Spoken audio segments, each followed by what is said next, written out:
গয়না গয়না বলে চিৎকার করছিস কেন? চালাকি বাবা জায়গা পাওনি তাই না? চালাকি? হ্যাঁ চালাকি। চালাকি না তো কি?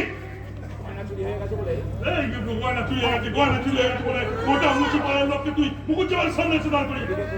এদিকে নিজের বউ বলি গয়না গয়না ওর বউ আমার স্বামীর কাছে নিজের দেহটাকে বিক্রি করতে এসেছে। কি বলে বলছিস? হ্যাঁ খবরটা আমরা বুঝি জানি না। মিথ্যে কথা। তোমরা তোমরা সব মিথ্যে কথা বলছো। আমরা মিথ্যে কথা বলছি? হ্যাঁ হ্যাঁ মিথ্যে কথা বলছো।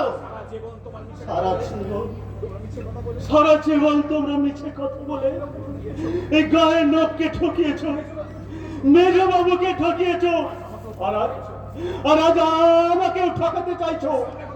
মুখ সামনে কথা বলবি জানো? আমরা তোমাদের বিরুদ্ধে পঞ্চায়েতে নালিশ করবো।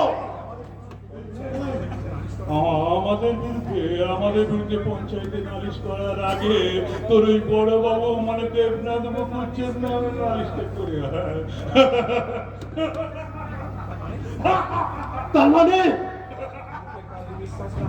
তার মানে মুখের